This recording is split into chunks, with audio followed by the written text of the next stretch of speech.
এই মুহূর্তে প্রতিনিধির পাঠানো বিশেষ খবর নিয়ে সাথে আছি আমি সাবরিনা। দেখছেন দৈনিক ফলাফল। এই ধৈর্য আপনারা ধরে আসছেন।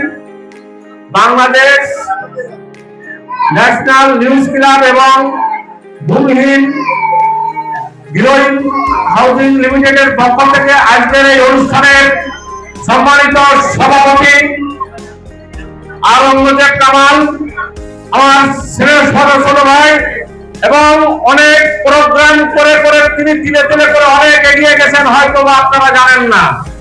কিন্তু এখানে তার স্থিত অবস্থান নয়, তার অবস্থান অনেক উচ্চ পর্যায়ে। এখানে অনেক উপস্থিত আছেন, তার মধ্যে আছেন লায়ন খান আখতারুজ্জামান, কিছুক্ষণ আগে আসছেন।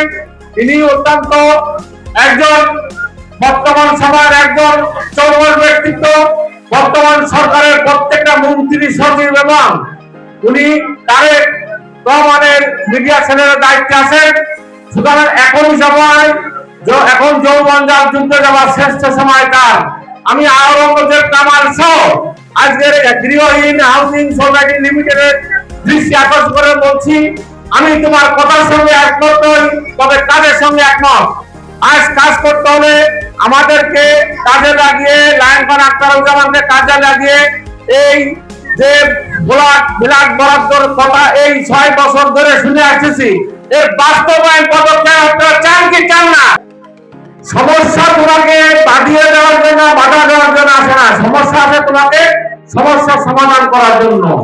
এখানে আমরা যারা উপস্থিত হয়েছি, আজকের এই অনুষ্ঠানে যারা উপস্থিত হয়েছেন, অনেক পত্রিকার সম্পাদক এখানে আসছেন। আমি অনেকের নাম আমি বলতে পারবো না, তবে মনোয়ার ভাই আছে একদম, আমার ডাইনে মাথায় টুপি আছে, এবং তারপরে যারা যারা আছেন এখানে তাজুল ইসলাম আছে, দুর্নীতি বিরোধী ফাউন্ডেশনের চেয়ারম্যান, এখানে আছে মানবাধিকার প্রতিদিনের সম্পাদক আবুল হাসান সাহেব, এবং অন্যান্য যারা যারা বক্তব্য রেখেছেন, আমার সে অনেক কঠিন বক্তব্য রেখেছেন, সে অত্যন্ত সুন্দর বক্তব্য রেখেছে। তাহলে এই সমস্ত সব এক জায়গায় ক্যালকুলেশন করে নিয়ে আগামী দিনে আমাদের একটি বিশাল ময়ূর তৈরি করতে হবে, এই আশাবাদ ব্যক্ত করি।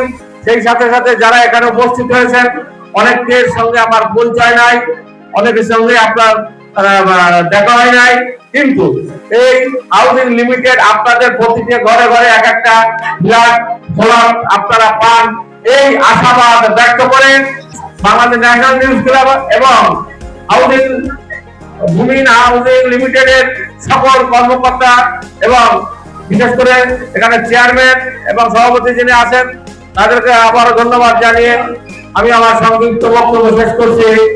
আল্লাহ হাফেজ।